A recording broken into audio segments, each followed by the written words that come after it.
चलिए दोस्तों, शुरू करते हैं आज का भी एक नया टॉपिक सफलता सीरीज के अंतर्गत। और आज हम चर्चा करेंगे सेल के बारे में, कोशिका के बारे में, जो जीवन की मूलभूत इकाई है। तो आप लोग, आशा करता हूँ सभी सही होंगे, स्वस्थ होंगे। और आज हम महत्वपूर्ण प्रश्न उत्तरों पर चर्चा करेंगे, कोशिका से संबंधित रहेंगे सारे के सारे, और परीक्षा की दृष्टि से बहुत ही महत्वपूर्ण है। तो आप वीडियो में शिद्दत के साथ पूरा बने रहिए, और वीडियो स्किप नहीं करना है, आपको अंत तक देखना है। बहुत ही बेनिफिट देने वाला ये वीडियो रहेगा।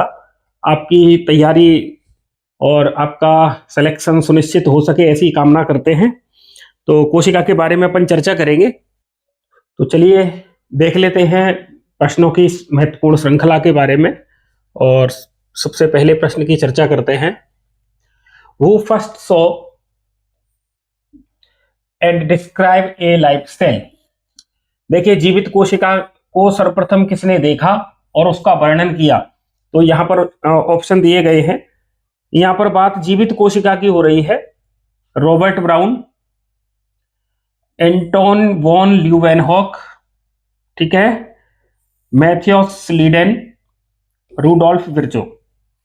ये चार साइंटिस्ट दे रखे। चारों साइंटिस्ट बहुत ही महत्वपूर्ण हैं और सेल से संबंधित डिस्कवरी में इनका बहुत ही महत्वपूर्ण रोल रहा है। हम इन चारों के बारे में ही चर्चा कर लेंगे। तो एक प्रश्न के अंदर आपके चार प्रश्न कवर होने वाले हैं। तो देखिए, सबसे पहले ऑप्शन पर जो साइंटिस्ट दिए गए हैं उनका नाम है रॉबर्ट ब्राउन। तो रॉबर्ट ब्राउन ने, इन्होंने केंद्रक को देखा। केंद्रक, ठीक है। तो न्यूक्लियस की खोज इन्होंने की। न्यूक्लियस, और हमें थोड़ा सा ये याद रखना है, न्यूक्लियस यूकैरियोटिक सेल के अंदर पाया जाता है। वेल डेवलप्ड न्यूक्लियस होता है यूकैरियोटिक सेल के अंदर, और प्रोकैरियोटिक सेल में वेल डेवलप्ड, प्रोकैरियोटिक सेल में वेल डेवलप्ड न्यूक्लियस नहीं होता है, ठीक है। तो ये तो हुए रॉबर्ट ब्राउन। आपको एक चीज और याद रखनी है इनके नाम से संबंधित। देखिए, यहां पर ये नाम अगर आता है BROWN, तब आपका इनका रिलेशन रहेगा किसके साथ? न्यूक्लियस के साथ, ठीक है। और अगर ये नाम आ जाए BRAWN, तब इनका रिलेशन किससे होगा? आप प्रश्न को के ऑप्शनों को थोड़ा सा बारीकी से देखा करें। तो अगर ये ऑप्शन में आता है, ये वाला टर्म है ना, नाम वैज्ञानिकों का, तो आपको इनका संबंध किससे बताना होगा? ब्रायोफाइट से, ठीक है। इनका संबंध किससे है? ब्रायोफाइट से है। इस बात को विशेष रूप से आप हाईलाइट करके रखें। चलिए, अगले जो साइंटिस्ट हैं उनका नाम है एंटोनी वॉन ल्यूवेनहॉक, ठीक है। देखिए, इनका संबंध है, जीवित कोशिका को इन्होंने देखा। जीवित कोशिका को इन्होंने सबसे पहले देखा था, ठीक है। तो इस जो प्रश्न का राइट आंसर रहेगा वो रहेगा एंटोनी वॉन ल्यूवेनहॉक। 1674 में इन्होंने जीवित कोशिका के बारे में बताया, ठीक है। तो एंटोनी वॉन ल्यूवेनहॉक इन्होंने देखा था सबसे पहले।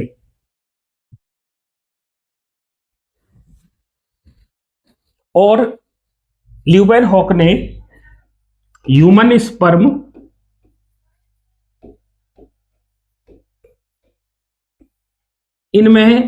ह्यूमन स्पर्म में जीवित कोशिका को इन्होंने देखा सर्वप्रथम, है ना। और साथ में इन्होंने बैक्टीरिया में भी देखा, मतलब जीवाणु के अंदर भी इन्होंने। तो ह्यूमन स्पर्म, मानव के शुक्राणु और जीवाणु के अंदर इन्होंने सर्वप्रथम जीवित कोशिका को देखा, ठीक है। आप नोट डाउन करते चले साथ साथ में, तो आपके शॉर्ट नोट्स भी तैयार हो जाएंगे, जो आपको रिवीजन की दृष्टि से परीक्षा के समय और कुछ दिनों पहले आपको बहुत सहायता करेंगे, ठीक है। अब बात आती है कि मृत कोशिका को किसने खोजा। अगर इन्होंने तो जीवित कोशिका को खोजा, फिर डेड सेल को किसने खोजा? तो डेड सेल को खोजने वाले साइंटिस्ट का नाम है रॉबर्ट हुक, ठीक है। उनका नाम क्या है? Robert Hooke. 1665 ईस्वी में इन्होंने खोजा मृत कोशिका को, ठीक है, कॉर्क के टुकड़े में इन्होंने इसे देखा और इन्होंने बताया कि ये जो कोशिका है ये होलो लाइक स्ट्रक्चर है और ऐसे दिखती हैं जैसे हनी कॉम्ब दिखता है, मधुमक्खी का छत्ता दिखता है। इस तरीके से इन्होंने सेल के बारे में बताया, जैसे एक कमरा हो और वो चारों तरफ से दीवारों से घिरा हुआ है, इसी तरीके से इन्होंने सेल के बारे में बताया, ठीक है।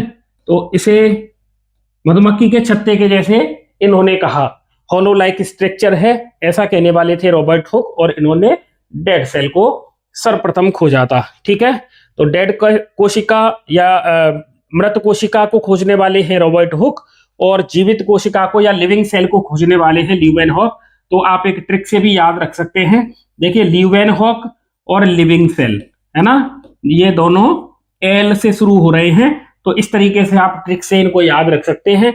तो जो डेड सेल को खोजने वाले बचेंगे रॉबर्ट हुक, ठीक है। अगले साइंटिस्ट देखिए मैथ्यू स्लीडन। तो स्लीडन और स्वान एक्चुअल में ये दो साइंटिस्ट थे जिन्होंने अलग अलग एक्सपेरिमेंट अपने किए हैं, स्लीडन और स्वान।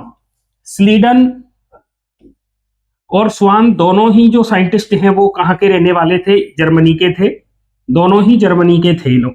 और इन्होंने कोशिका सिद्धांत दिया था, सेल थियरी इन्हीं के द्वारा दी गई थी। कोशिका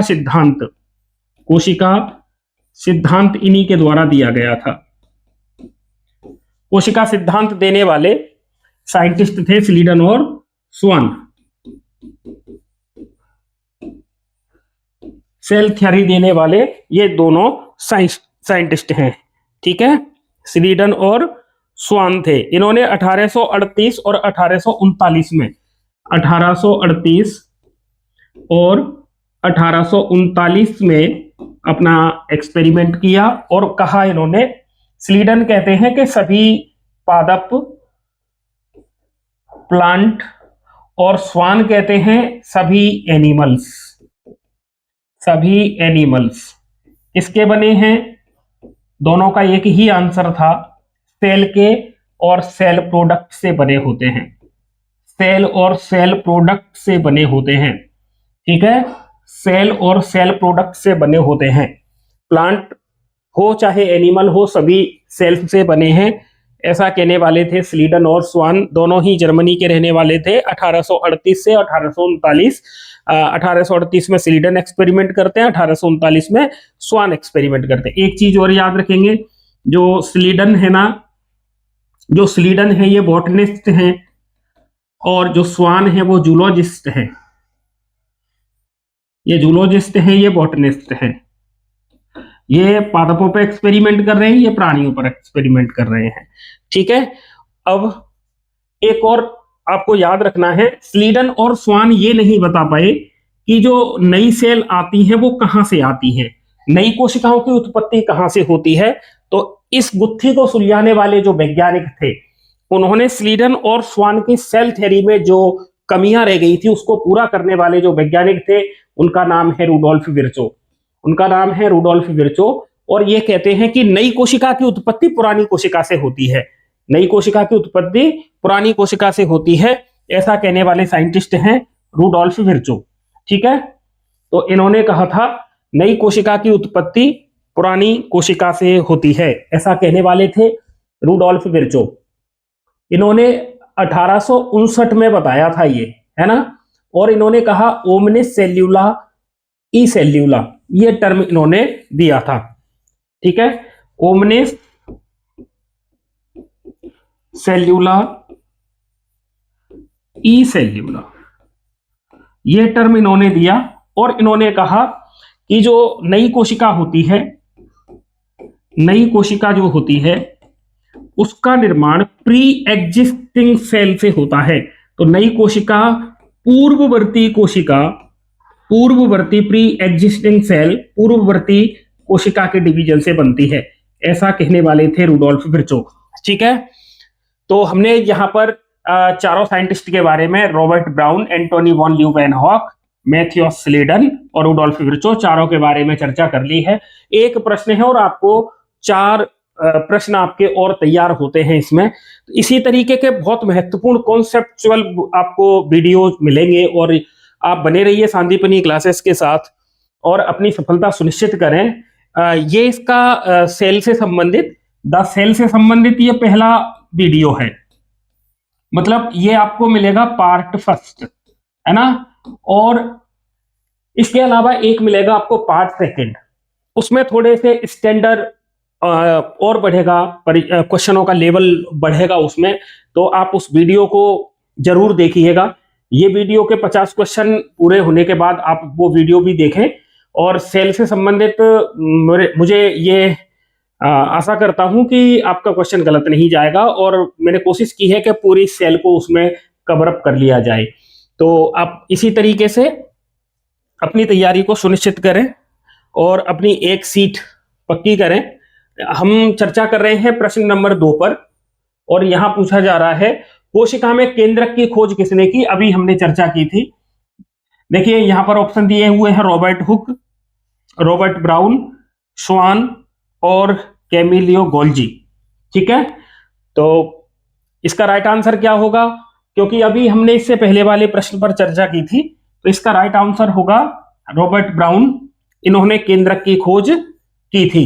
कोशिका का जो सेंटर होता है, जैसे हमारे ऊपर हमारे माता पिता कंट्रोल करते हैं, ऐसे ही सेल को भी कोई कंट्रोल करने वाला होना चाहिए।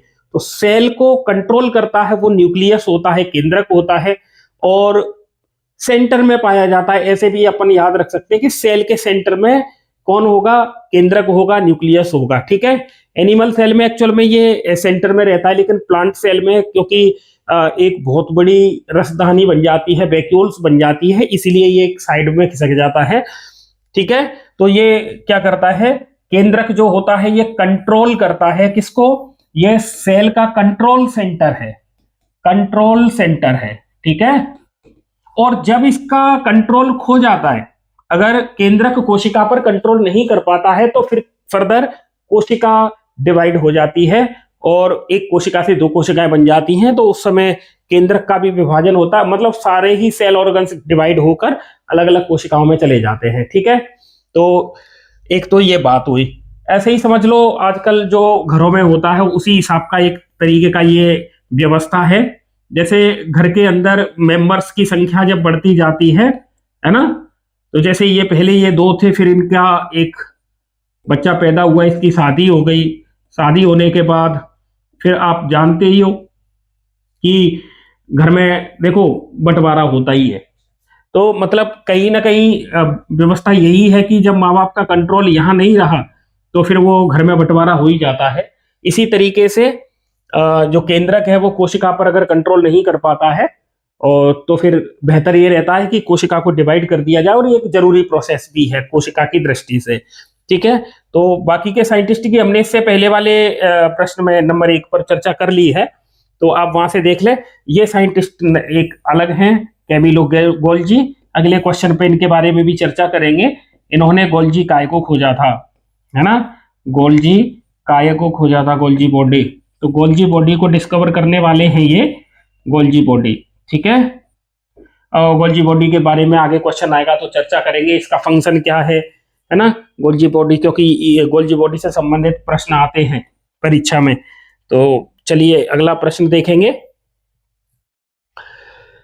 द स्टेटमेंट ओमनिस सेल्यूला ई सेल्यूला all cell arise from pre existing cells was given by, है ना। ओमनिस सेल्यूला ई सेल्यूला सभी कोशिकाएं पूर्व मौजूद कोशिका से उत्पन्न होती हैं, ऐसा कथन किसके द्वारा दिया गया था? स्लीडन के द्वारा, स्वान के द्वारा, रूडोल्फ विर्चो के द्वारा और अरस्तु के द्वारा। ठीक है, तो स्लीडन और स्वान, है ना। तो स्लीडन कहाँ के रहने वाले थे? तो आपका आंसर आएगा जर्मनी के थे। स्वान कहाँ के रहने वाले थे? तो आंसर आएगा जर्मनी के थे। इन्होंने एक्सपेरिमेंट 1838 में किया था, इन्होंने 1839 में किया था। इन्होंने अपना एक्सपेरिमेंट करने के लिए पादप और इनके थे जंतु, और इन्होंने कहा कि पादप हो चाहे जंतु हो, दोनों वैज्ञानिकों ने अलग अलग टर्म दिए थे। पादप या जंतु ये किसके बने होंगे? तो इसका आंसर आता है ये कोशिका से बने होते हैं और कोशिका के उत्पाद से बने होते हैं, कोशिका के उत्पाद से बने होते हैं। लेकिन इन दोनों ने एक बात थी कि नई कोशिका कैसे बनती है, तो ये उसका जवाब नहीं दे पाए। तो इस गुत्थी को सुलझाने के लिए एक नए साइंटिस्ट आए, इनका नाम था रुडोल्फ विर्चो, और इन्होंने कहा कि भैया नई कोशिका की उत्पत्ति पुरानी कोशिका से ही बनती है, कहीं आकाश से नहीं टपक के आ जाती है। नई कोशिका बन रही है तो पुरानी कोशिका में सेल डिवीजन होता है, जैसे ये पुरानी ओल्ड सेल है, इसके अंदर सेल डिवीजन होगा और ये ऐसे दो भागों में बटेगी, तो फिर ये दो भाग बना देगी। तो ये जो न्यू सेल आई वो कहाँ से आई, तो ये ओल्ड सेल से आती हैं, प्री एग्जिस्टिंग सेल से आती हैं। तो हमको याद रखना है, ऐसा कहने वाले वैज्ञानिक थे रुडोल्फ विर्चो थे। ठीक है, चलो अगला प्रश्न है, which of the following is the smallest living cell known lacking a cell wall. निम्नलिखित में से कौन सी सबसे छोटी जीवित कोशिका की बात हो रही है। सबसे छोटी जीवित कोशिका है ना, सबसे छोटी जीवित कोशिका है जिसमें सेल वॉल नहीं होती है। बैक्टीरिया, देखो ये ऑप्शन इसलिए नहीं होगा क्योंकि बैक्टीरिया में सेल वॉल प्रेजेंट होती है, सेल वॉल पाई जाती है, और यहां ऑप्शन में दिया गया है कि ऐसा सबसे छोटा जीव या कोशिका देखनी है जिसमें सेल वॉल नहीं हो। तो पहला ऑप्शन तो गलत हो जाएगा। ईस्ट, ये एक्चुअल में फंजाई है, और ये ऐसी फंजाई है जो यूनिसेल्यूलर है। कैसी है, यूनिसेल्यूलर है। और आपको पता है कि फंजाई जिसको हम हिंदी में कवक कहते हैं, आप ऐसे याद रख लें ट्रिक से, कवक की कोशिका वित्ती काइटिन की बनी होती है। तो देखिए ये दोनों टर्म का से शुरू होते हैं, कवक काइटिन, कवक काइटिन। तो कवक की जो सेल वॉल है वो काइटिन से बनी होती है। ये ऑप्शन इसलिए नहीं होगा क्योंकि एक तो ये इसमें सेल वॉल प्रेजेंट है, तो बस सेल वॉल के आधार पर हम इसको नेग्लेक्ट कर सकते हैं। अच्छा, वायरस, ये भी ऑप्शन नहीं होगा क्योंकि ये तो बने ही दो चीजों से है, एक तो इनमें प्रोटीन होती है प्लस क्या होगा इसमें जेनेटिक मटेरियल होगा, और जेनेटिक मटेरियल में भी या तो इसमें डीएनए होगा अथवा आरएनए होगा, दोनों नहीं होंगे एक साथ। याद रखना वायरस में डीएनए और आरएनए दोनों एक साथ नहीं पाए जाते, एक ही होगा कोई सा भी। अब ऑप्शन क्या बचा हमारे पास, ऑप्शन हमारे पास बचा है माइकोप्लाज्मा। क्या ऑप्शन बचा है, माइकोप्लाज्मा। तो यही इसका राइट आंसर है, माइकोप्लाज्मा। तो इसका राइट आंसर क्या है, माइकोप्लाज्मा। ये सबसे छोटी जीवित कोशिका है, सबसे छोटी जीवित कोशिका, और इसमें कोशिका वित्ती नहीं होती है। ठीक है, इसमें कोई कोशिका वित्ती नहीं होती है। तो ये है सबसे छोटी जीवित कोशिका।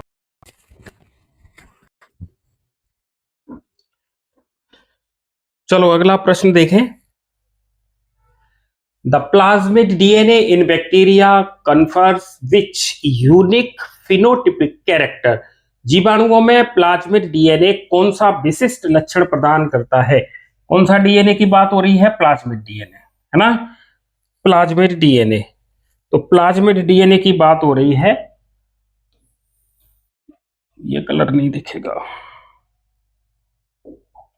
यहां पर देखिए ऑप्शन दिए हुए हैं, एबिलिटी टू रेस्पायर, मतलब रेस्पायरेशन, है ना, श्वसन की क्षमता, resistance to antibiotics, cell wall formation और फोटोसिंथेसिस, है ना। ये चार ऑप्शन दिए हुए हैं, इनका हिंदी वर्जन भी लिखा हुआ है। तो प्लाज्मिड जो डीएनए है वो उसकी एक विशेषता बतानी है हमें। तो इसकी देखो सबसे बढ़िया विशेषता तो यही है कि ये रेजिस्टेंस प्रदान करता है किसके खिलाफ, एंटीबायोटिक्स, प्रतिजैविकों के प्रति प्रतिरोध पैदा करता है प्लाज्मिड डीएनए। तो इसका राइट आंसर होगा ऑप्शन नंबर बी। ठीक है, अगला प्रश्न देखेंगे, the specialized differentiated from form of cell membrane found in prokaryotes is called. Prokaryote में पाई जाने वाली कोशिका झिल्ली, कोशिका झिल्ली, है ना, कोशिका झिल्ली का विशिष्ट रूप क्या कहलाता है, कौन किसका, प्रोकैरियोट्स का, centrosome, mesosome, centrosome, mesosome, lysosome या फिर वैक्यूल्स, है ना। तो देखो हमसे पूछा क्या जा रहा है, प्रोकैरियोट में पाई जाने वाली कोशिका झिल्ली का विशिष्ट रूप क्या कहलाता है। देखिए कोई प्रोकैरियोटिक सेल है, तो इस प्रोकैरियोटिक सेल में सपोज करते हैं ये इसकी सेल वॉल है, और सेल वॉल के अंदर पाई जाती है सेल मेम्ब्रेन इस तरीके से, और सेल मेम्ब्रेन अंदर की तरफ फोल्ड होकर एक इस तरीके की संरचना बना लेती है। इस संरचना को अपन मीजोसोम कहते हैं। क्या कहते हैं इस संरचना को? इस संरचना को अपन मीजोसोम कहते हैं। मीजोसोम कहते हैं। यही मीजोसोम मीजोसोम इसके बहुत सारे कार्य हैं, और ये एक तरीके से माइटोकॉन्ड्रिया जो होती है ना, उसी के जैसा फंक्शन तो करता ही करता है। जैसे यूकैरियोटिक सेल में, जैसे ये कोई यूकैरियोटिक सेल है, तो इस यूकैरियोटिक सेल में एक इस तरीके का सेल ऑर्गन्स पाया जाता है, जिसे अपन क्या कहते हैं? इसे माइटोकॉन्ड्रिया कहते हैं। इसे क्या कहते हैं? माइटोकॉन्ड्रिया कहते हैं। तो जो माइटोकॉन्ड्रिया यहां पर जो फंक्शन करती है, इसका काम है एटीपी का फॉर्मेशन करना, मतलब ये एनर्जी का प्रोडक्शन करता है। ऐसे ही मीजोसोम भी एनर्जी का प्रोडक्शन करता है, एनर्जी को प्रोड्यूस करता है। ये एक तरीके से माइटोकॉन्ड्रिया का समजात ऑर्गेनल्स है, क्योंकि माइटोकॉन्ड्रिया यूकैरियोट में पाई जाती है और मीजोसोम किस में पाया जाता है? प्रोकैरियोट में पाया जाता है। ठीक है, तो यहां इसका राइट आंसर क्या होगा? इसका राइट आंसर होगा मीजोसोम। इसका राइट आंसर क्या होगा? मीजोसोम होगा। ठीक है, चलो अगले प्रश्न की चर्चा करें। विच बैक्टीरिया एपियर्स रॉड शेप्ड? ऐसा जीवाणु जिसकी आकृति कैसी हो? रॉड शेप हो। कैसी हो? Rod shape. देखो बैक्टीरिया के टाइप अगर देखें तो एक बैक्टीरिया होते हैं कोकाई टाइप के, मतलब ये गोलाकार होते हैं। ठीक है, और दूसरे बैक्टीरिया होते हैं रॉड शेप, मतलब दंडाकार होते हैं, रॉड शेप होते हैं। ऐसे ही जीवाणु होते हैं जैसे कोमाकार, कोमा के आकार के, हिंदी में कोमा लगाते हैं ना इस तरीके से, ऐसे, तो कोमाकार, तो ये हिंदी में जो कोमा लगाते हैं उस तरीके के बैक्टीरिया होते हैं। एक स्पाइरिलियम होते हैं, स्पाइरिलियम। इस तरीके से ये जो बैक्टीरिया हैं, और हमसे कौन सा पूछा जा रहा है? रॉड शेप ना, रॉड वाले, डंडे के आकार वाले। तो यहां पर देखिए ऑप्शन है कोकस। कोकस तो गोलाकार होते हैं, ये तो देखने में ऐसे होंगे, ऐसे गोल, है ना। विब्रियो ये कोमाकार होते हैं, तो ये कोमा के जैसे हिंदी में कोमा लगाते हैं इस तरीके से होंगे। बेसिलस, है ना, बेसिलस, कोकस हो गए, विब्रियो हो गए, बेसिलस हो गए। बेसिलस इस तरीके से रॉड शेप होंगे, ऐसे लंबे, है ना। और स्पाइरिलियम इस तरीके से, ऐसे। तो अब इसमें देखो ऑप्शन क्या आता है। स्पाइरिलियम जो होते हैं वो ऐसे दिखते हैं इस तरीके से। तो अब इसका राइट आंसर क्या होगा? आप अपने आप देखो, ये बैक्टीरिया जो रॉड शेप है, तो उसका आंसर क्या आना चाहिए? उसका आंसर ये आना चाहिए, बेसिलस। क्या आना चाहिए? बेसिलस आना चाहिए। तो इसका राइट आंसर होगा ऑप्शन नंबर सी। ये ऑप्शन नंबर सी इसका सही है। चलो आगे देखें, question number 8। The fluid mosaic model of the plasma membrane was proposed by? Plasma झिल्ली का तरल मोजेक मॉडल किसके द्वारा दिया गया था? स्लीडन एंड स्वान ने दिया था क्या? पहले प्रश्न में चर्चा हुई थी। स्लीडन और स्वान ने तो सेल थ्योरी दी है, कोशिका सिद्धांत दिया है ना। कैमिलियो गोल्जी ये भी नहीं होगा, क्योंकि इन्होंने गोल्जी बॉडी को खोजा है, Golgi body. Singer and Nicolson और रॉबर्ट ब्राउन ने न्यूक्लियस की खोज की है, केंद्रक की खोज की है, तो ये भी नहीं होगा। अब देखिए ऑप्शन क्या बचा है, Singer and Nicolson. Fluid mosaic model देने वाले वैज्ञानिक थे सिंगर एंड निकोलसन थे। ठीक है, तो इस प्रश्न क्रमांक 8 का राइट आंसर होगा ऑप्शन नंबर सी। चलो अगले प्रश्न की चर्चा करें।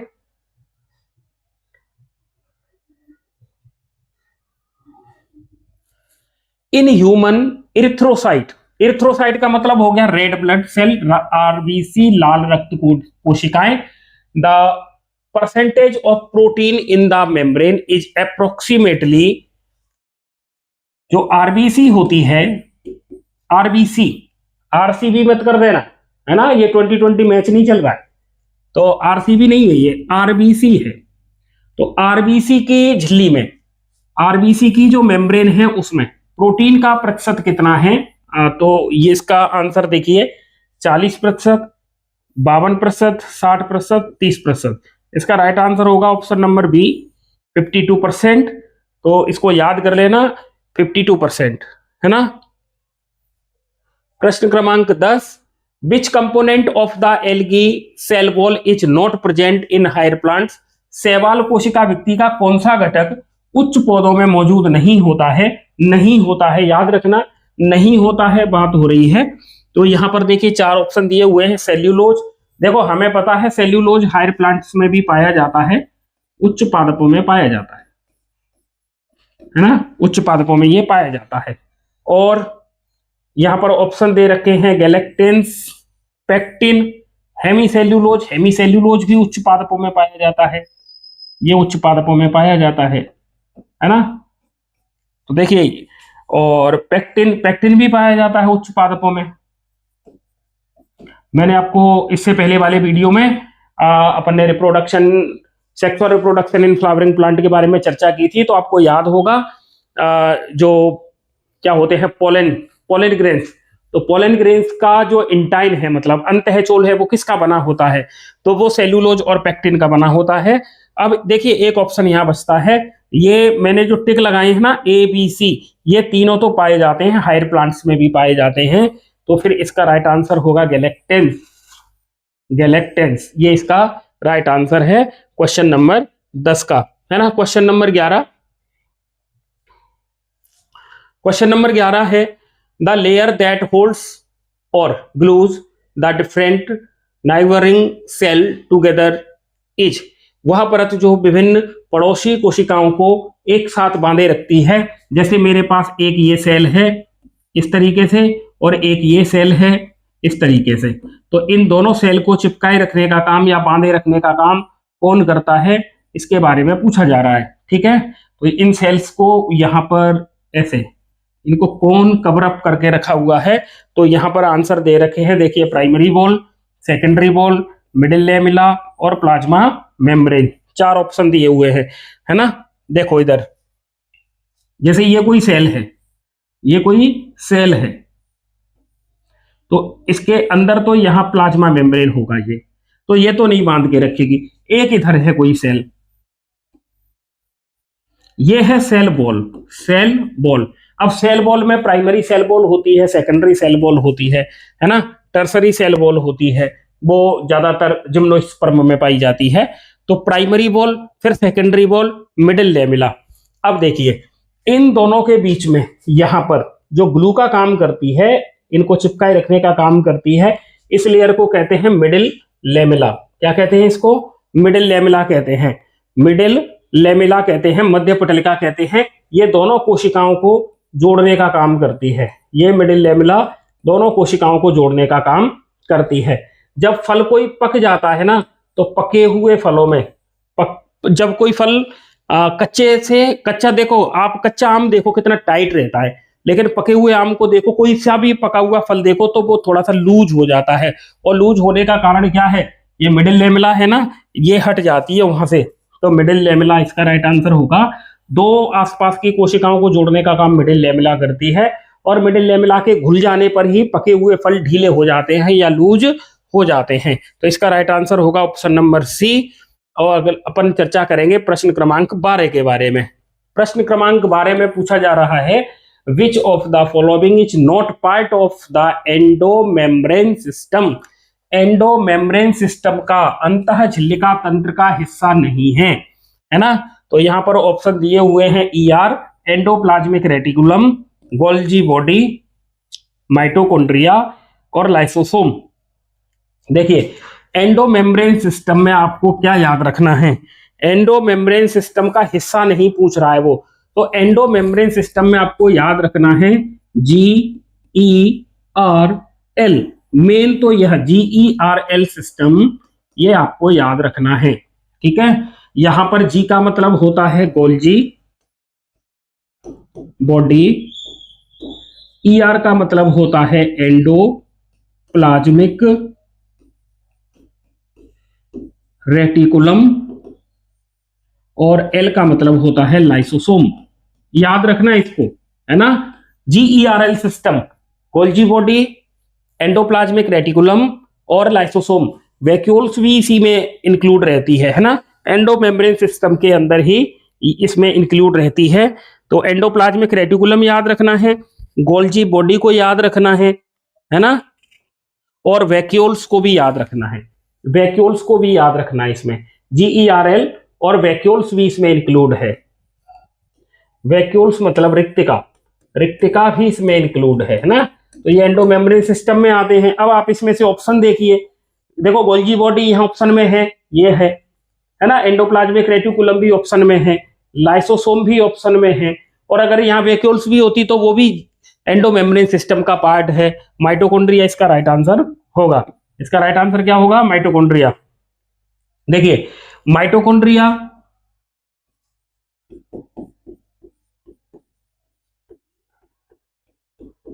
और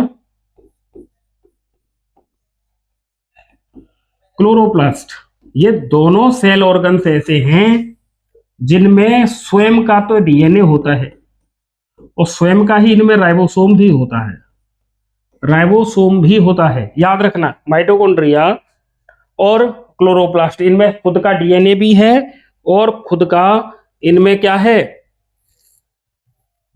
राइबोसोम भी है। Question number 13, rough endoplasmic reticulum RER is mainly involved, खुरदरी अंतः प्रद्रवी जालिका या अंतः द्रवी जालिका मुख्य रूप से किसमें शामिल होती है? देखिए इधर, ये जैसे मैंने एक न्यूक्लियर मेम्ब्रेन बना दी है, न्यूक्लियर मेम्ब्रेन डबल मेम्ब्रेन होती है और यहां से निकलती हैं इस तरीके से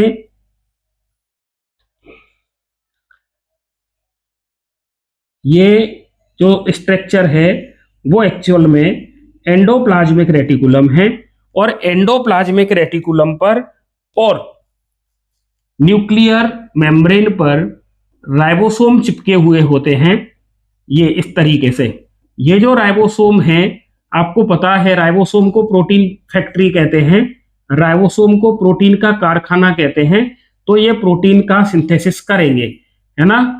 एंडोप्लाज्मिक रेटिकुलम के साथ जो राइबोसोम जुड़े रहते हैं वो किस प्रोटीन से जुड़े रहते हैं? तो आपको याद रखना है राइबोपोरिन प्रोटीन, इसके द्वारा ये जुड़े रहते हैं और ये जो राइबोसोम है ये प्रोटीन के सिंथेसिस में भाग लेते हैं। अब अपन ऑप्शन पढ़ लेते हैं।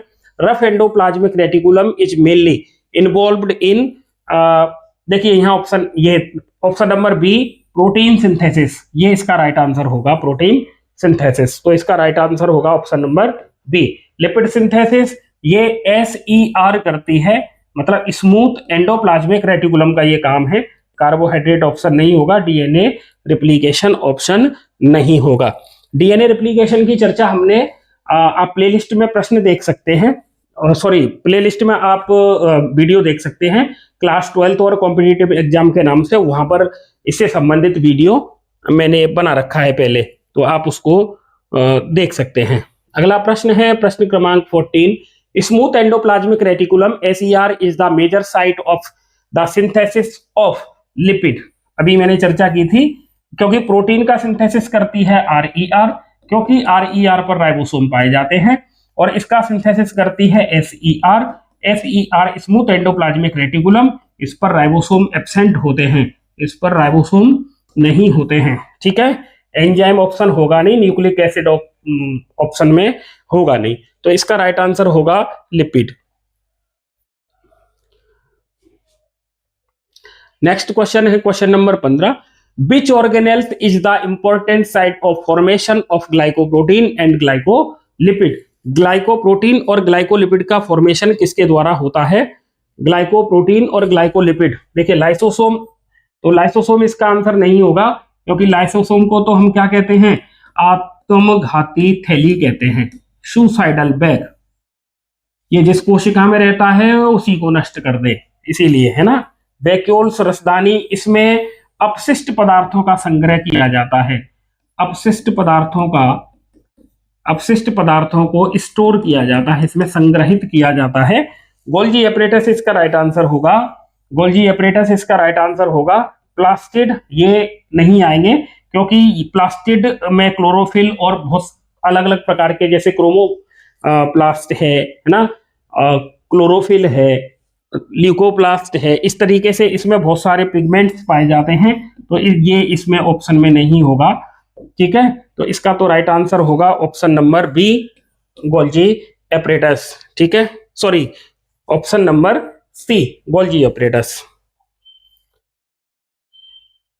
Lysosome are rich in which type of enzyme? Lysosome में किस प्रकार के एंजाइम भरे रहते हैं? लाइसोसोम के अंदर जो एंजाइम भरे रहते हैं वो हाइड्रोलेजेस प्रकार के होते हैं, हाइड्रोलेजेस, है ना।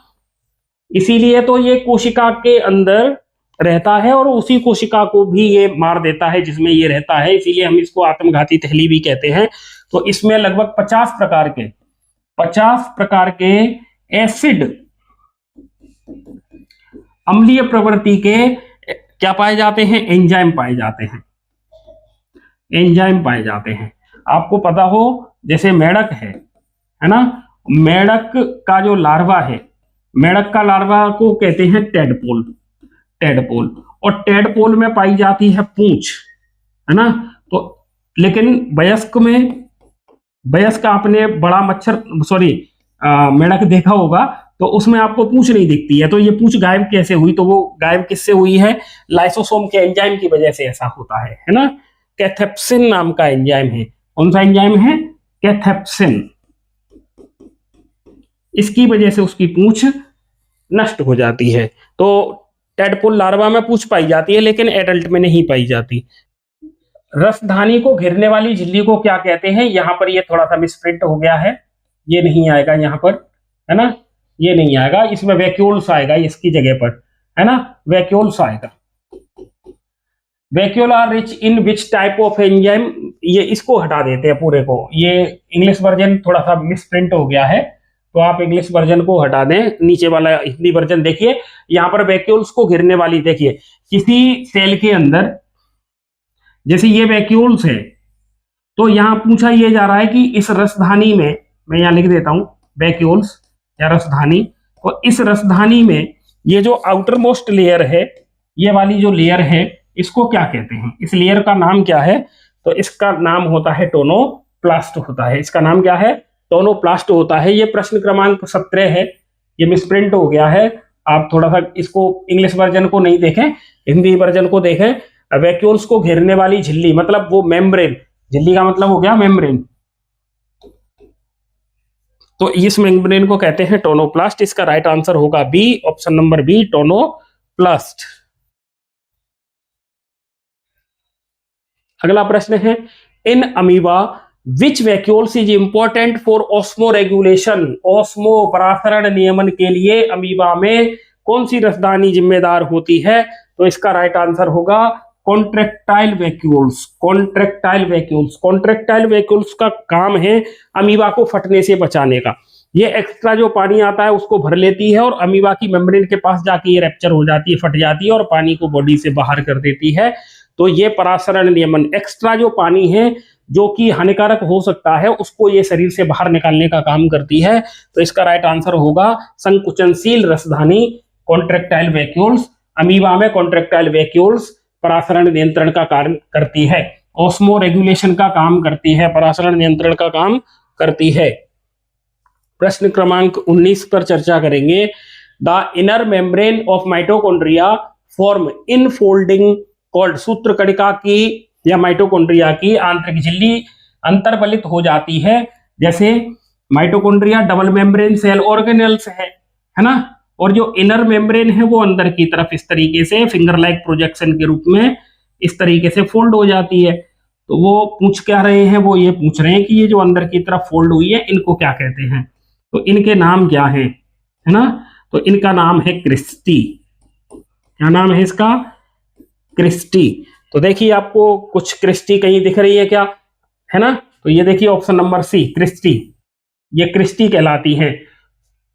देखिए माइटोकॉन्ड्रिया की जो आउटर मोस्ट लेयर होती है, आउटर लेयर है वो तो स्मूथ बॉल के रूप में होती है और ये कंटिन्यूअस होती है, लेकिन इनर बॉल क्या करती है? ये अंदर की तरफ फोल्ड हो जाती है। देखो फोल्ड होने के पीछे भी रीजन है और ये सेल के लिए बहुत जरूरी भी है।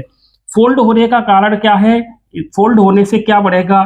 फोल्ड होने से सरफेस एरिया बढ़ता है और सीधी सीधा गणित है, सरफेस एरिया बढ़ेगा तो एनर्जी का प्रोडक्शन बढ़ेगा, एनर्जी का प्रोडक्शन बढ़ेगा, क्योंकि जितना ज्यादा सरफेस एरिया होगा उतने ज्यादा F1 पार्टिकल्स होंगे।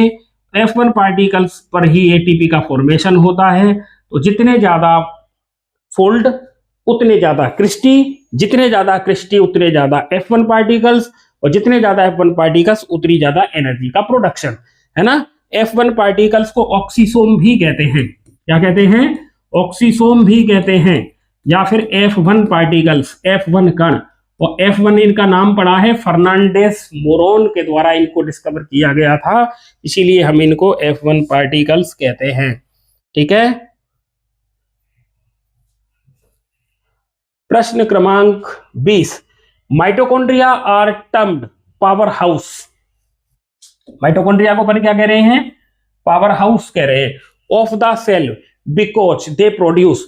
माइटोकॉन्ड्रिया को हम कोशिका का शक्ति ग्रह क्यों कहते हैं और इसका कारण क्या है, तो मैंने आपको पहले भी बताया है, माइटोकॉन्ड्रिया के अंदर एनर्जी का प्रोडक्शन होता है, किसके रूप में, एटीपी के रूप में। एटीपी का पूरा नाम क्या है, तो आपको याद रखना है adenosine, adenosine, adenosine triphosphate, adenosine triphosphate, ठीक है। एडिनोसिन एक फॉस्फेट, दूसरा फॉस्फेट, तीसरा फॉस्फेट, एडिनिन के साथ 3 फॉस्फेट जब जुड़ जाते हैं तो हम कहते हैं इसे एडिनोसिन ट्राइफॉस्फेट। और जब इसमें से एक फॉस्फेट निकलता है तो इस बॉन्ड के टूटने पर, इस बॉन्ड के टूटने पर क्या रिलीज होती है, ऊर्जा रिलीज होती है, और ये बॉन्ड जब टूट जाता है तो ये किसमें बदल जाता है, ये एडिनोसिन के साथ 2 फॉस्फेट रह जाते हैं, हम इसको कहते हैं एडीपी, एडिनोसिन डाइफॉस्फेट। तो इसका राइट आंसर क्या होगा, इसका राइट आंसर होगा एटीपी, ऑप्शन नंबर बी।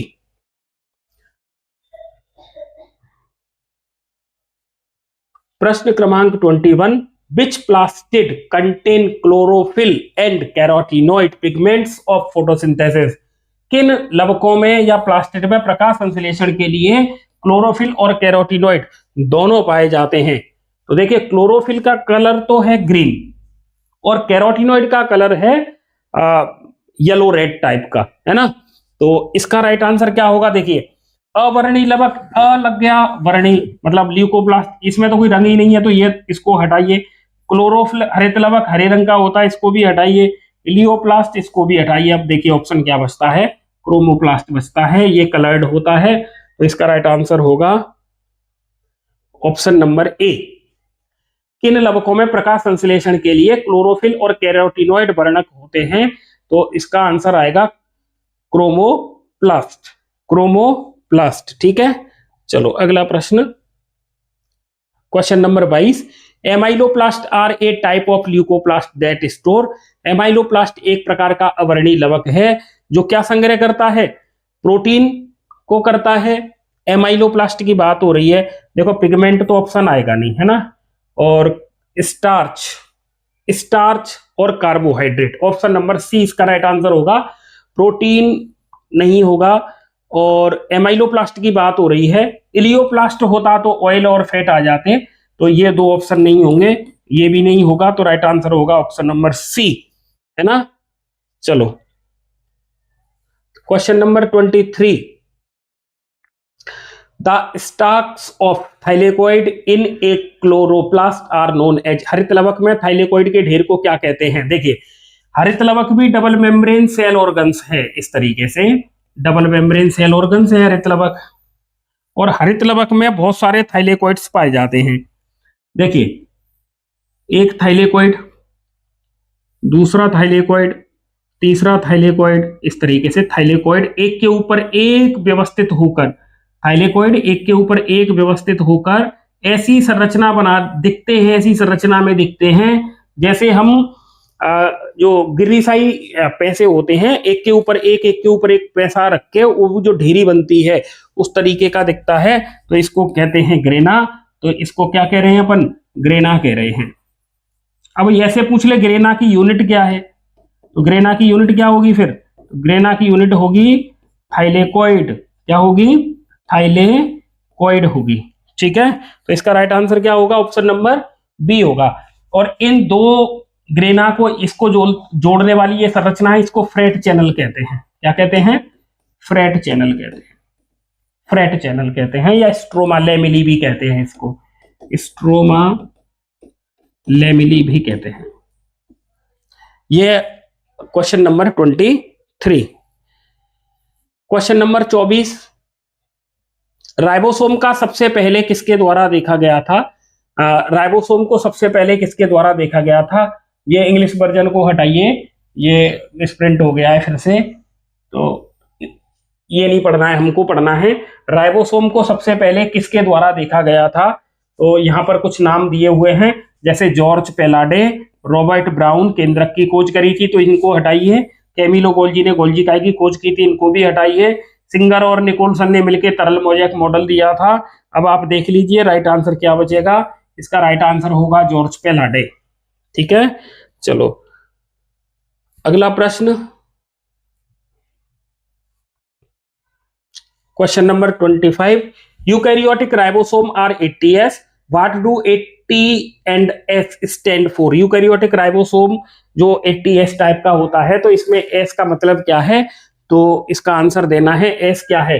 देखिए 80 सब यूनिट्स हैं, सोल्यूबिलिटी घुलनशीलता को, या सेडिमेंटेशन कोफिशिएंट को दर्शाता है, या फिर स्वेडबर्ग यूनिट को दर्शाता है। देखिए इसका राइट आंसर तो यही होगा, ऑप्शन नंबर बी इसका राइट आंसर है, ऑप्शन नंबर बी। ये सेडिमेंटेशन कोफिशिएंट है और स्वेडबर्ग यूनिट इसे कहते हैं एच को। तो इसका राइट आंसर क्या होगा? इसका राइट आंसर होगा ऑप्शन नंबर बी होगा।